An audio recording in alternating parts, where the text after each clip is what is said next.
کہا آدھا بک گیا, کہا جی آدھا بک گیا, کتنے پیسے جی یہ لیں.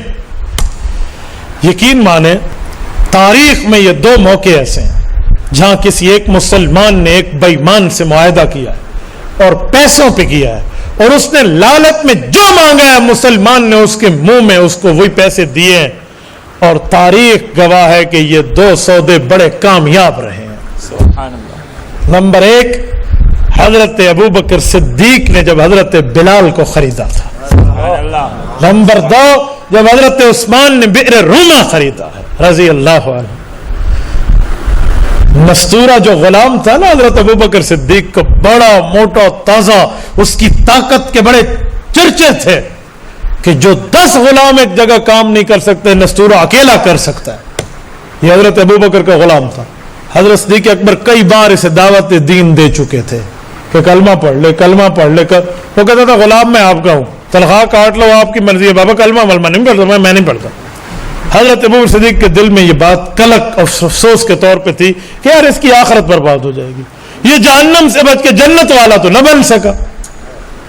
جب عہد کی صدائیں ابوبکر کے کان کو چیرتی ہوئی دل تک آتی تھی نا حضرت بلال کی مظلومانہ آواز, ایک توحید کا نغمہ مستانہ جو ہوتا تھا, تو حضرت ابوبکر نے حضور پاک کی اجازت سے جا کر یہ غلام خریدنے کے لیے اس امیہ بن خلف سے بات شروع کی. امیہ بتا پیسے کیا لے گا؟ اس نے کہا ابوبکر ریشم کا کاروبار کرنے والا ہے, تو کیا کرتا ہے اس غلام کو لے کر؟ کہا چھوڑ یار, یہ بتا تجھے چاہیے کیا اگر یہ بیچنا پڑے. اس نے جب دیکھا نا ابوبکر کا اصرار بڑھ رہا ہے تو اس نے کہا اتنے اوقیہ چاندی, اتنے دینار اور 7 نستورہ غلام بھی مجھے دینا پڑے گا.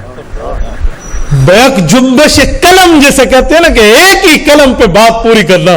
ابوبکر صدیق رضی اللہ عنہ نے یوں ہاتھ بڑھایا, کہا یار مجھ سے طے کر, بسم اللہ طے کر لو, یہ تینوں چیزیں میں تجھے دینے کے لیے تیار ہوں, اتنے اوقیہ چاندی بھی, اتنے دینار بھی, اور نستورہ غلام بھی. میرے ساتھ طے کر لے, مجھے بلال دے دے. سبحان اللہ. شروع میں وہ کہتے ہیں یار تجھے کیا ہو گیا ہے, بات سچ کر. اسے یقین نہیں آؤ نستورہ مجھے ملے گا جو اکیلا 10 غلاموں کا کام کر جائے. اور ابوبکر کی نظر کہاں ہے نا, کہا جی دوں گا. کہا جی ٹھیک ہے. 2 گواہ قائم ہوئے, صدیق اکبر بھاگم بھاگ گھر گئے ہیں. نستورہ ادھر آ جائے, یہ فلاں چیز اٹھا دو, یہ مجھے پوری مال ملبہ اکٹھا کیا اور امیہ کو آ کر دیا اور نستورہ حوالے کیا, اور بلال رضی اللہ عنہ کو لے کر چلے. کہتے ہیں جاتے ہوئے امیہ نے کہا کہ ابوبکر کہیں ایسا نہ ہو تو بعد میں اس سودے کو بدل دے. اسے یقین نہیں آ رہا اپنی کان اور آنکھوں پہ, یار کہیں سے. تو حضرت صدیق اکبر رضی اللہ عنہ نے دیکھ کر کہا تو اس سے سودے کو کیا بدلوں, میں نے جس سے سودا کیا ہے وہ خود جانتا ہے, جا لے جا, یہ دنیا ہے. اللہ اکبر. ابو بکر کی یہ خرید و فروخت خدا کی قسم کمال تجارت رہی ہے. آج دنیا کے ہر کونے میں اذان بلالی گونجتی ہے. یار اذان بلالی جکارتا کے جزیروں سے شروع ہو کر فجی آئرلینڈ کے کناروں تک حضرت بلال کی دی ہوئی اذان آج مسلمان دیتے ہیں. اس کو خریدا حضرت ابو بکر نے اپنے پیسوں سے. یار بتاؤ یہ کیا رہے گا, کتنی بڑی تجارت. ایک یہ منہ مانگے دام کافر کے منہ میں دیے, اور دوسرا اس یہودی کو بئر روما کی خریداری پہ حضرت عثمان غنی رضی اللہ عنہ نے دیے. کہا لے لے. اس نے ڈنڈی ماری, آدھا. کہا جی آدھا. اسے نہیں پتا کہ تیرا پالا عثمان غنی سے پڑا ہے, تیرا واسطہ اس سے پڑا ہے. کہا جی آدھا آدھا, جی آدھا آدھا. سوری لین دین ہو گئی, یہ طے ہو گیا مکمل.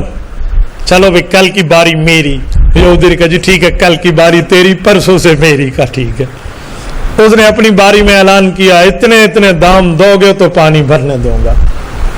حضرت عثمان غنی رضی اللہ عنہ نے رسول اللہ کی خدمت میں آ کر یہ بات عرض کی ہے, اور اللہ کے رسول اور حضرت عثمان کا باہم مشورے سے اعلان ہو گیا.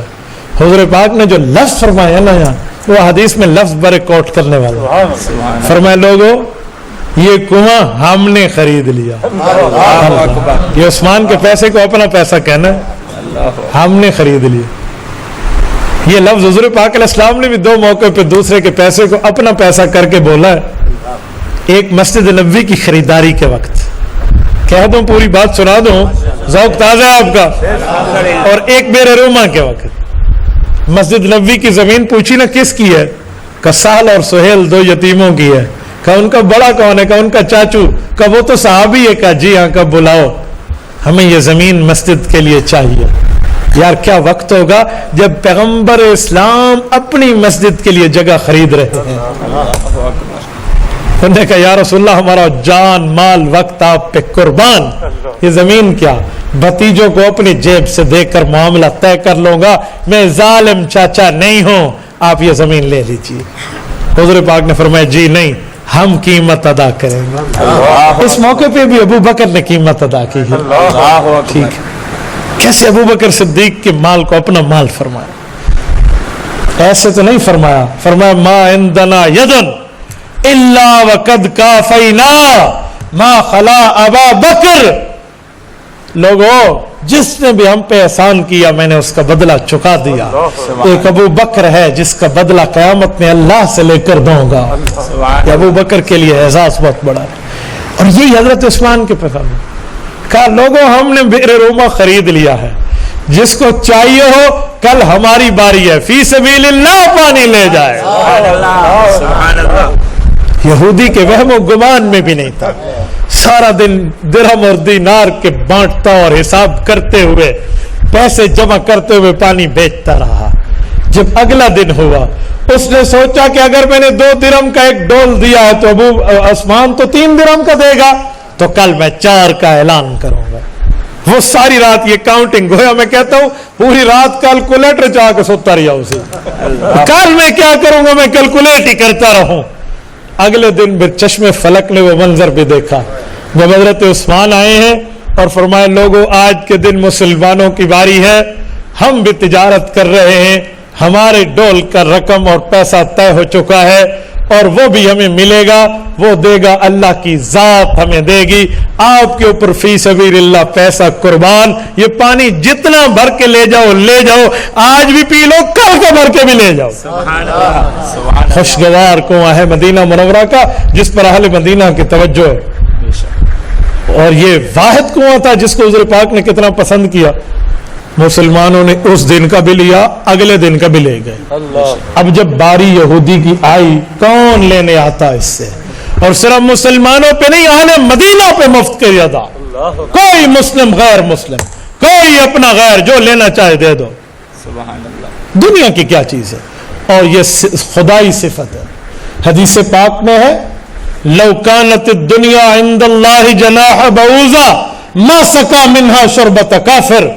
کہا اللہ کے سامنے دنیا کی قیمت مچھر کے پر کے برابر ہوتی تو ایک کافر کو پانی کا گھونٹ نہ ملتا. دنیا میں کیا چیز, ذاتیات کے معاملے پہ کیا لینا دینا, اصل تو نظریات اور اعتقادات ہوتے ہیں. تو اگلے دن یہودی ہاتھ پہ ہاتھ دھرے بیٹھ گیا. اس کے خاندان والے بھی عثمان کی باری میں پانی لے چکے تھے. جی اب اگلے دن راندہ درگاہ ہو کے شرمندہ ہو کر منہ لٹکائے عثمان غنی کے در پہ آیا ہے. حضرت عثمان غنی باہر آئے ہیں, کہ جی آپ سے بات کرنی ہے. کہ جی کرو. کہ باقی آدھا بھی میں بیچنا چاہتا ہوں اگر آپ لے لیں تو. پہنچ گئے نا وہاں پر جہاں تجھے پہنچانا چاہتے تھے, آج پہنچ گیا نا وہاں. اللہ کیا استدلالی جواب ہے حضرت عثمان کا. سبحان اللہ کا مشورہ کر کے بتاتے ہیں تجھے تھوڑی جلدی موت نہیں دینی. اللہ کے رسول سے پوچھ کے جو جواب دیا ہے نا, کا ایک شرط کے ساتھ لیں گے. وہ انتظار میں وہ شرط کون سی ہے, کہ اب صرف کنویں کی تجارت نہیں ہوگی, جو باغ ساتھ ٹھہرا ہوا ہے وہ بھی تجھے بیچنا پڑے گا. انہوں نے کہا جی ٹھیک. یعنی پورا یہودیت کا یہاں سے کلا کما کریں گے نا, ادھر یہودی دوبارہ پاؤں رکھنے نہ آئے. سب اس باغ میں جو سارا باغ بھی ہمیں دے گا, زمینوں کا ریٹ تو دے دے. کہا جی ٹھیک ہے. اس نے مرتا کیا نہ کرتا, رونا چاہ رونا, آ کر اس نے باغ بھی دیا ہے اور وہ کنواں بھی دیا ہے. اور چل حضرت عثمان کا اعلان ہے رسول اللہ کی طرف سے کہ اب یہ پورا کنواں ہمیشہ کے لیے مسلمانوں پہ وقف ہے, جب چاہو دن رات میں آپ پانی لے سکتے ہو, مسلمانوں پر بھی اور غیر